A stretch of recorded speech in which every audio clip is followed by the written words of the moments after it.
Yeah, look, to kick off the conversation, I mean, you're all crazy. You've, to use Timo's example, you were the first guy on the dance floor. You were crazy, you were there dancing, but you've all started movements. So I want you to talk to me and tell me how important and how did you nurture your first followers? So Timo, I might start with you because, you were sitting there with an idea. What did you do then? Did you talk to your close friends? How did that happen? How did you start that movement? Very, very organically, yeah. Most of the things that I've done are things that I enjoy doing myself or together with friends. So most naturally, the first followers, I wouldn't call them followers because they're partners in crime, but they are your closest friends, the ones that enjoy doing the same things that you do. And from there, it's then quite organic. If the idea is good, if it's inspiring, others will want to join. But I think you said something key there, and that's about treating the people that you recruit into your vision as equals, and you make them feel passionate about it as you. Yeah. Don't actually recruit people. Be equal. No, it's interesting. I think, unfortunately, Twitter's use of the word follower and follow has created this dirty word or dirty idea. We don't think of it as followers either. I never have. It's always been just my peers, my co-creators, my co-conspirators. And so in the early days, my approach was, how do I deliver as much value into the world as possible? That's it. And if I do that, tons of people are going to want to do that with me. Or I should say the right people are going to want to do that with me. And they'll just come out of the woodwork. You don't have to recruit them. They recruit themselves. And I think that's a really easy way to look at it. It has proved to me to be the right approach. For example, with Restaurant Day, the guy who built the whole website and facilitated the mobile application workshop where we built without any money, like similar approach for mobile applications in one weekend. He originally was a friend, but he was just frustrated because he couldn't find the pop-up restaurants. And so he wanted to build up a better system for himself to actually enjoy the event. And that's how he got involved. But he was like, I never kind of knew where I got into. I love that.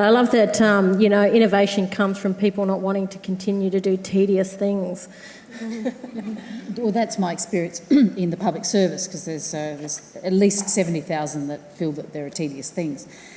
So mine's a bit different. I get asked to lead the reform and have a panic attack, and then personally decide that's actually what I'm passionate about and have permission to do it. Followers or people that join me because I didn't, and often it's good to have the burning platform because I didn't have the money, so I couldn't create a department, which is what we normally would do, of reform. What I basically did was actually use those fundamental principles of, who wants to actually, the percentage of people that want to make change. The difference in government was that they needed someone to protect them. So people wanted to reform, but in fact the institution itself and someone that understood it. So we worked together, changed the leadership paradigm. In other words, I wasn't their boss, I let them go. But if there were things to fix or people to talk to higher up, that was my job. And I think that's actually really important when you break down the institutions, because whether you like it or not, it could stifle the reform or kill you off, one or the other. So the realistic kind of issue for me was I cleared the way when things got ugly, and they got ugly so many times on those projects because leaders would say, that's my patch, get out of it. I would say, no, we're going to do it, and I would use licence like you don't believe, because in fact I'd say, well, the Premier said so. I hadn't talked to him anyway. He said so, and they, okay, so we better do it. And it worked.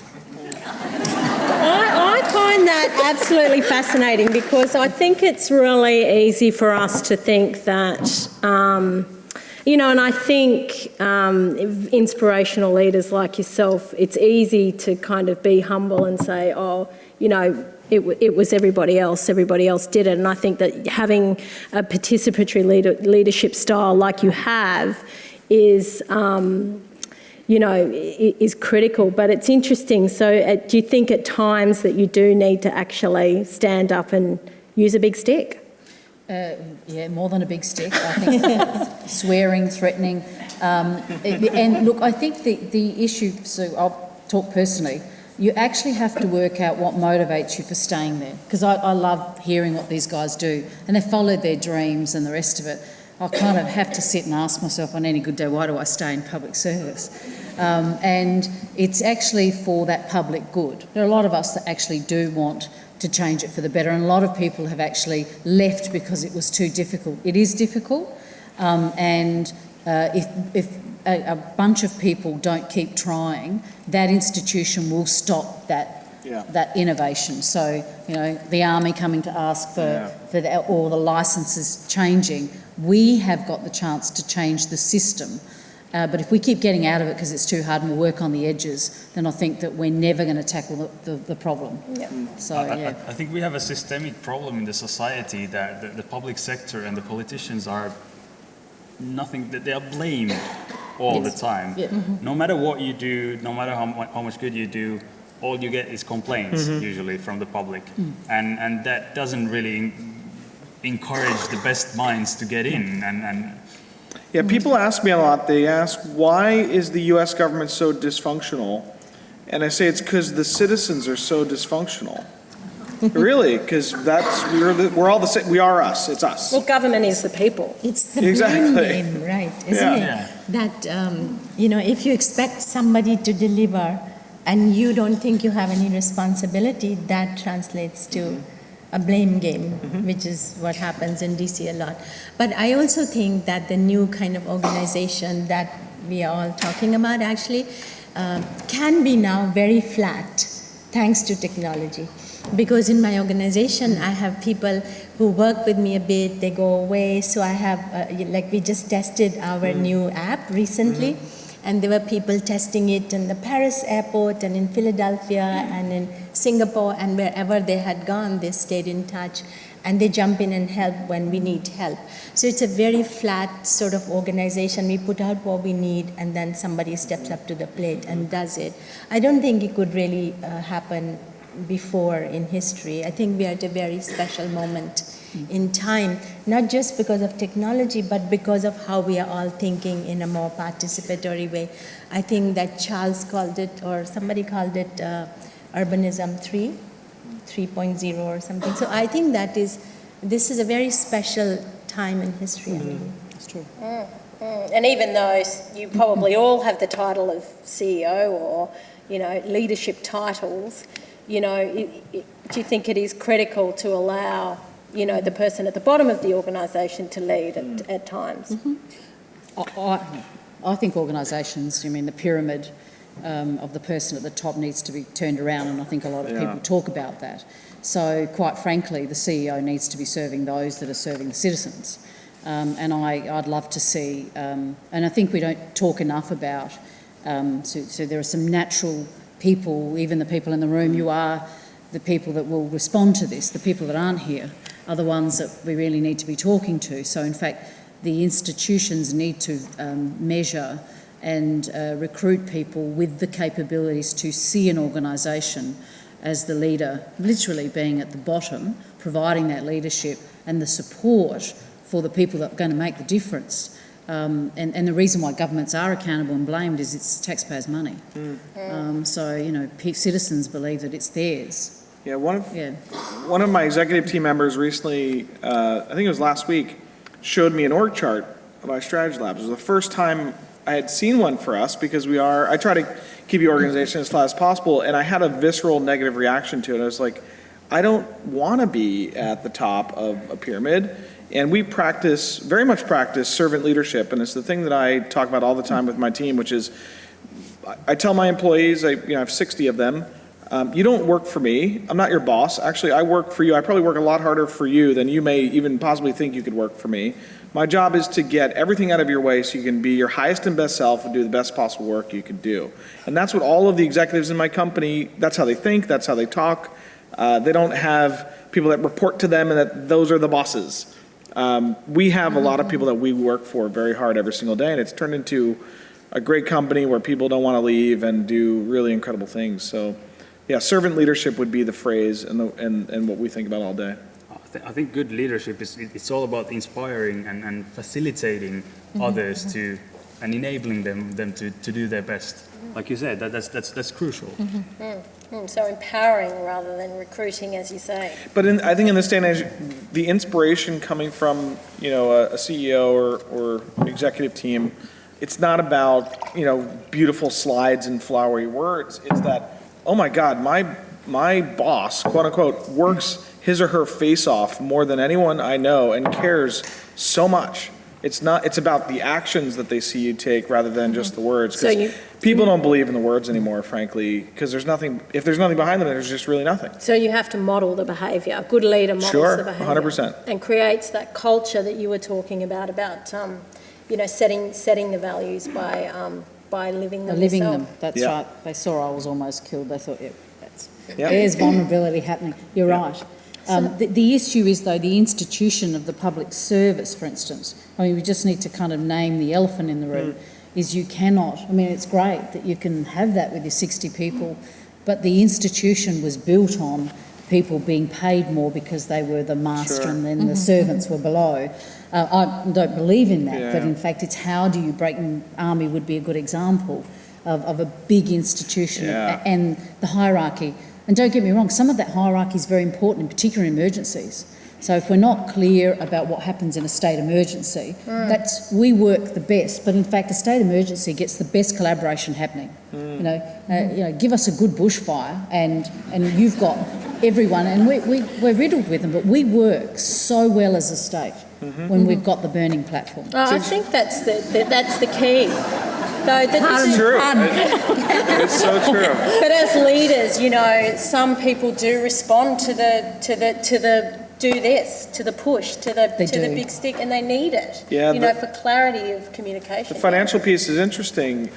So I have employees that make more than my executive team, and that's really important. And I had to make sure I had managers that could accept that. And at first they were like, I don't get it. Someone that is going to report to me and I'm going to do their performance review and all the typical management things you do, how would they make more than me? And I'll say, because they're more valuable than you. And they're like, but Peter, I'm like one of 5 people in the company that's on your executive team. What do you mean that they're more valuable? Like, they have a more specialized skill that's rarer in the marketplace than being a great manager. And I think great managers are rare enough. But I'm talking about like incredible engineers that can make $250,000 a year at Google. So if we want to attract them, I'm going to pay them more than I'm going to pay you.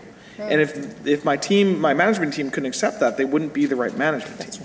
That's not easy to do. But it's true, at universities, the same thing is happening. A young 26, you like the number, 26-year-old who can, move the money is making more than the president. And so I think it's very, particularly for technology, right? It's younger the person, the more capable they are. Sometimes. Yeah. So Gita, I'm going to ask you, have you made any really big mistakes in what you're doing, and how important were those mistakes? Yes, indeed, many mistakes. Somebody, a mentor once told me that if you don't fail half the time, then you haven't tried hard enough. So yes, many mistakes. But they were all made with the people, with good intentions. And so we made the mistakes, you recognize them, and you move on, and you learn from them. So I think that in what I do, you cannot be shy to make mistakes and to recognize them. And that's another leadership thing as well, that a leader should be able to comfortably acknowledge the mistakes that were made and take responsibility and move on. There's lots of mistakes in my life and career. I think there's a couple of things I'd actually say about that. Firstly, the learning was the most confronting. But the thing I think that certainly for me hurts the most is actually being able to face up to your own vulnerabilities. And when things go wrong, and they can, and when they come for you, if you work in an institution as big as a public sector, your self-awareness and your confidence The knocking people down. I think the biggest mistake I have made is to actually believe some of that when it was happening, and not understanding the impact that could actually have on you personally, but more importantly on the really good work that you're trying to do. So the way I managed that was actually to expose the vulnerability, and so people could actually see that it had affected me.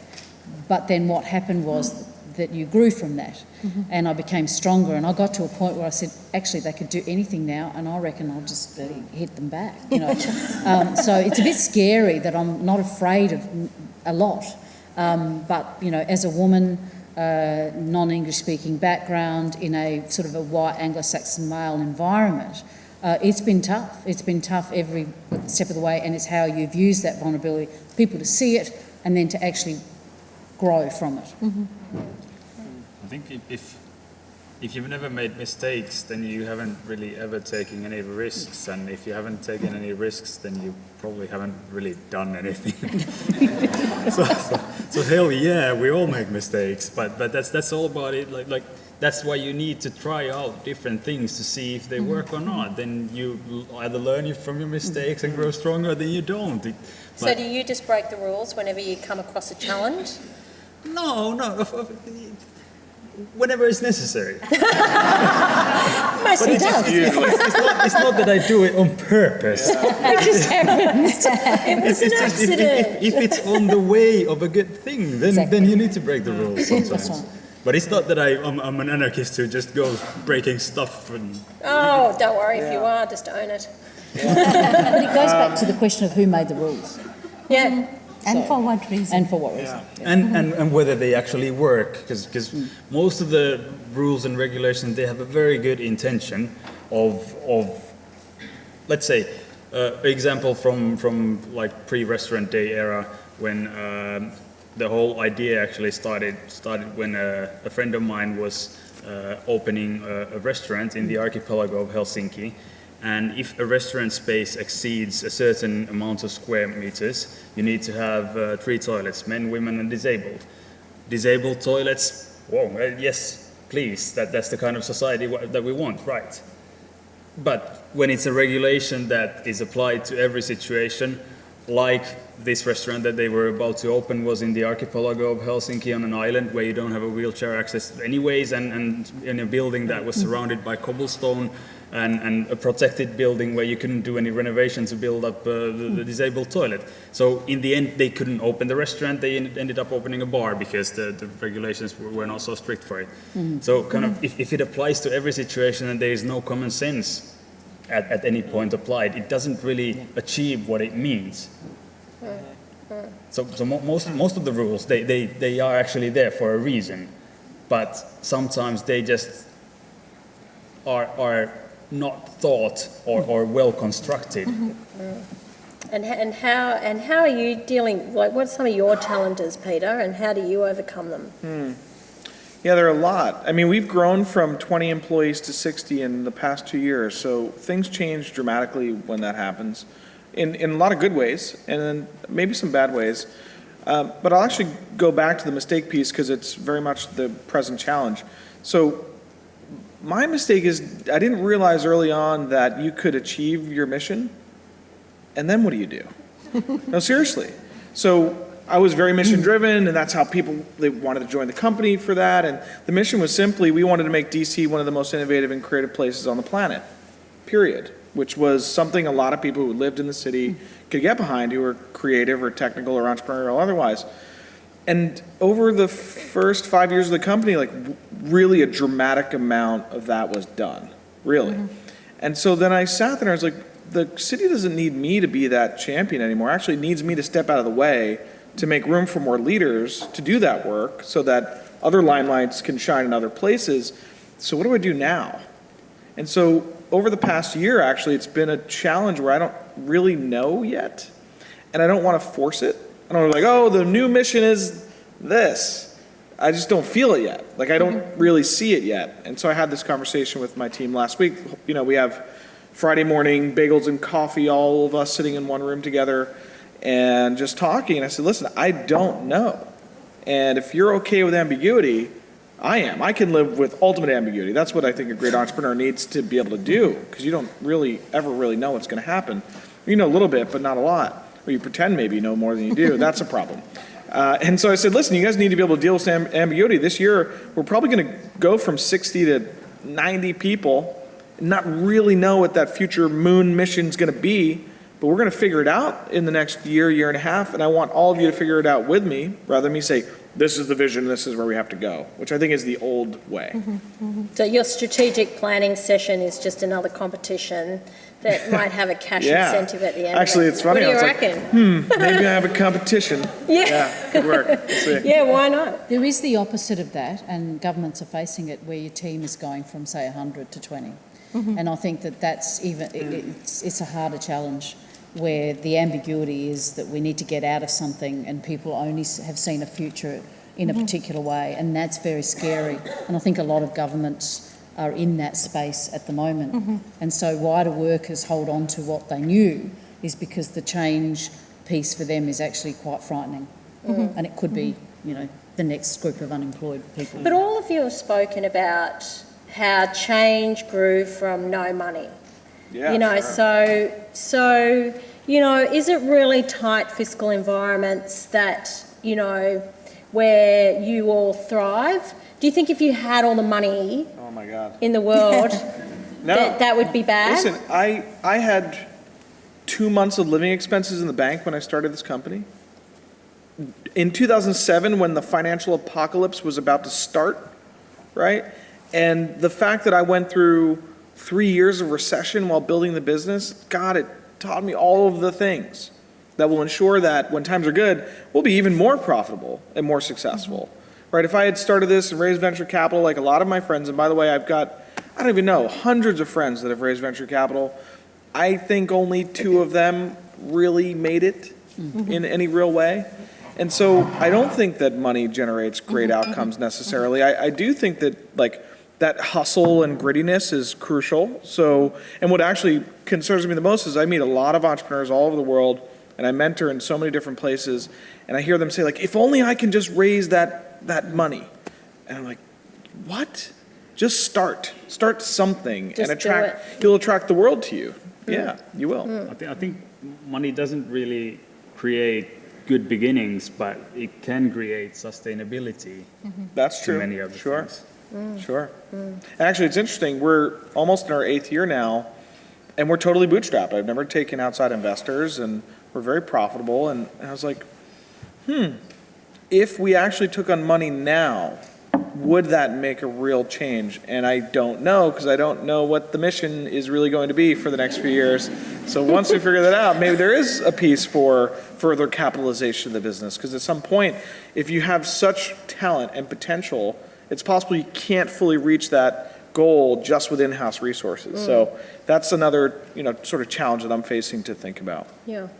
A few of you have talked about grants and things that government can provide. I think that the challenge for fiscal environment and governments is probably the way that we hand out money and how Treasury, dare I say it, do the program allocation. So if you're going to change the model, be more citizen engaged and perhaps outsource and get not-for-profits and other people, the citizens running the place, it actually challenges the whole institution and the way the fiscal how you actually divide capital. Then you have to start to talk about tax reform and, and citizens being engaged in that. So I think money for governments is actually a very important debate now, and what we do with that very rare sort of taxpayer dollar. So if, probably the last question I have really is about how do you keep the fire burning, And I think you're all in the business of creating active citizens, keeping them interested. You've got so many logs for the fire. How do you keep, is it a slow burn, or do you have short-term projects, or do you use social media and keep the logs going on the fire on a daily basis? Just talk to me about time with your projects. Do you mean the projects or personally? Yeah, no, that's a great point. Both. Tell me both. How do you keep the fire? You dance. For me personally, it's very, very obvious. It's the feedback that comes from the people, especially because everything I do is central around participation and interaction. So, like for example, today hearing from people that they've liked and got inspired, and Restaurant Day is going to be happening in May 16th here in Perth also, and all that. So that's for me, you know, that's what gets me going. I'm like, wow, you're going to have a good time here, and it is the interaction and all the feedback of being able to transmit and give something and feel an important part of the progress that keeps me going personally. I think it's the same for me because when I started to work in the development sector about 15 years ago, the first thing we did, which was very big at that time, was microcredit. So we set up 200 microcredit banks in very, very poor rural areas. And we were working with women. And some of these women would come to the meetings and they would be they wouldn't look up. They had a, head covered and things like that. And then after about a few cycles of microcredit, a few years, you go there and they're like little tigresses. They have their act together and they have their plans and they have their business plan. And so it was like such a major change. And that feedback then informs you that, okay, this is a right thing to do or this is not. And I think that feedback loop is very important. I'll speak from both sides, personal and community. On the personal side, I'll have to say that it was crucial for me to understand that I could actually burn out. I didn't know that that was possible because I have so much energy and I always had boundless energy and thriving off the community's feedback and all of that. I just kept going. And then when I started to sort of see the full life cycle of what is a community organizer, and a community organizer doesn't always have to be the leader. And when I started to realize that, I said, actually, maybe my job is to grow leaders, not followers. And so I started really growing leaders, and I grew enough of them in DC specifically that I don't have to do anything, which is awesome. And now I just serve as like a sounding board, if at all possible, or a connector for resources if people need them. That was crucial. And I've seen so many wonderful, talented community organizers just crash and burn because they just push too hard for too long and they hit a wall. And then they never get back up, actually. And then that inspirational leader leaves and the organisation. Exactly, exactly. And then from a community side, once you get that spark going, actually I found that the community can self-sustain and you don't really have to feed it that much depending on what you're doing. But what I think is crucial on the community dynamic piece is to make sure that there is that bar has to always get set higher. And that's what we did in DC, which was we might produce our festival this year with 6,000 people, and it was really scrappy and really cool, and it had some impacts. The next year it's going to be twice as good, and it was. And the next year it's going to be twice as good, and it was. And in the third year, with 12,000 people attending, that was the last year. And people were like, why are you stopping? And I said, we don't think we can up our game anymore. So it has to end. We've got no more logs for the fire. Yeah, it can't get any higher. So we didn't really want to watch it fade and burn away. We just said, it's done. But other things spawned out of it, and that's how things proceed. Purposeful. Well, really my themes are the same, and I think that at the personal level is that when we started on the reform that I got inspired by and didn't know where I was going, so the ambiguity, you have to create an environment where that's going to occur again, and you may not and probably will not be the person doing that. And I think you've had to have kind of sparked enough energy and enough people to kind of find what that next big idea is and the kind of capabilities or the values we talked about to get there.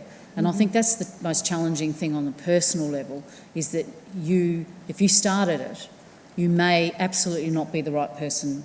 And so it goes to the point that you made, Peter, is what's next for you. There might be something, but you don't know what it is. The second bit about doing the change, for me, being in government, you don't get a lot of results. If I change the life of one person in the public service or a person or a citizen in terms of, they got what they needed or the service delivery is better, that's all I actually cared about. So it's changing one person's life. So it's not big, make it small, and it just grew. I think one of the most important things is actually, for me, being able to feel as an important part of the community and the society I live in, because that is what we actually work for and exist here on the planet. But for me, a personal story from last August, from Restaurant Day, We've had quite a lot of kids and children participating, especially demanding that they want to open a pop-up restaurant and then doing it together with their parents or on their own. And there was a 6-year-old girl who loved baking, and she did some chocolate cake and pizza, and then she went onto the bus stop in front of her house to sell them. And the local news, it was in a smaller town, 40 kilometers from Helsinki, and then the local newspaper did a small article on her, and then there was a photo where she's looking up to the camera and holding the chocolate cake, and she just breaks my heart. And if I can, you know, my generation is used to all kinds of these rules and regulations and being, you know, set down and controlled by the public officials and politicians and everything. But if I can contribute into a new generation being grown up with the natural perception that of course you can do things like this. That is the most valuable thing. Then you've really passed the message. Well, and I think personally, that's for me. you lit a fire in her belly, and you know that's what makes. And all of you have lit fires in all of our bellies, and that's what makes you great leaders. So thank you for joining me on the stage. Thank you for tonight's session.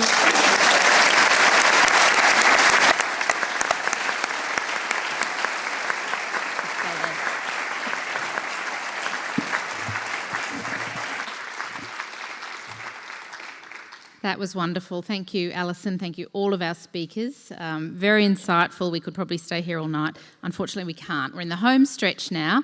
I'm going to invite the fabulous Charles Landry to join me. Charles is going to recount a little bit of today and some of the big themes and messages that came through, and then I'm going to recap the parallel conversation that's happening through social media.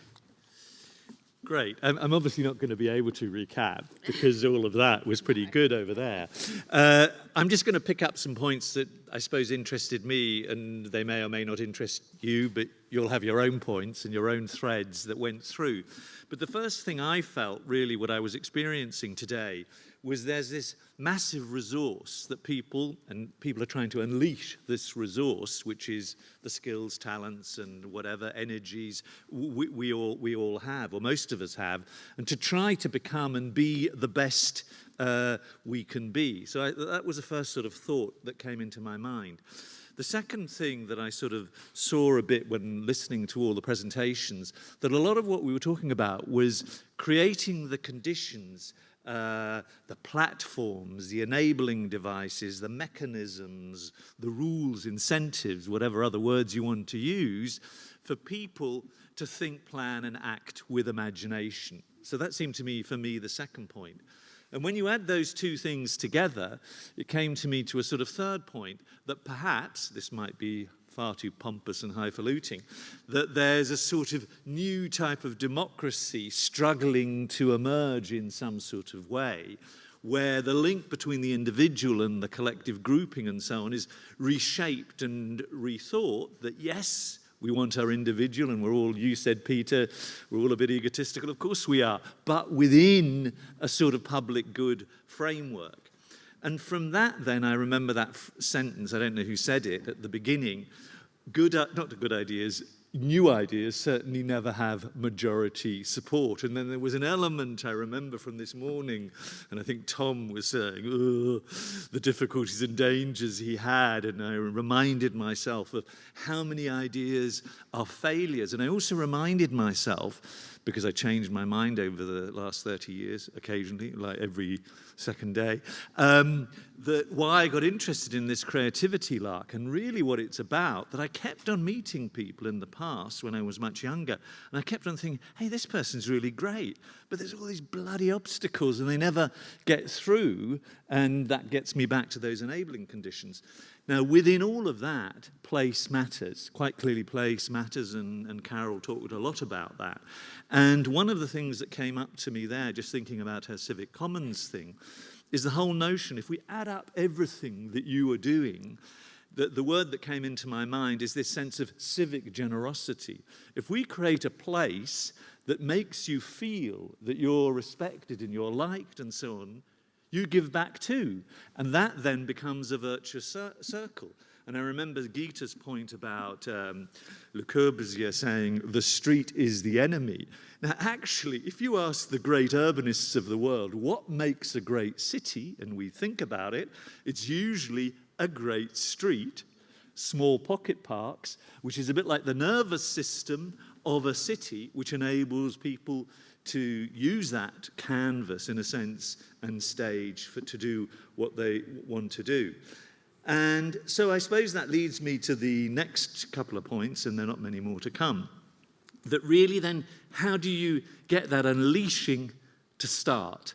And we had a lot of conversations about triggers, catalysts, and game changers. And I think that's all very interesting. We haven't quite solved that, and perhaps we'll come to it tomorrow.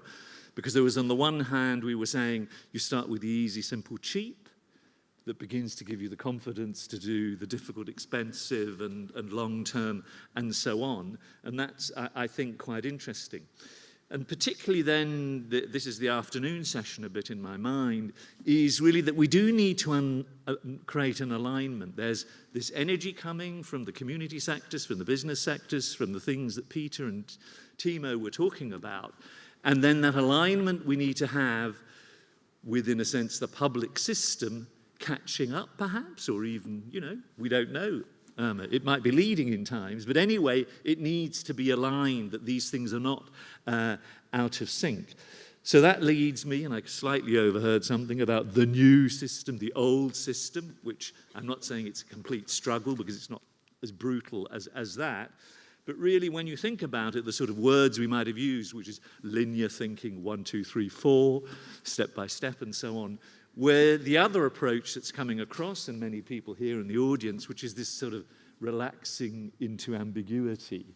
The things that seem contradictory, like flexible structure, these words, they seem to be bouncing against each other, which in this new thinking, of course, is not a problem. It's not a problem at all. Both things work.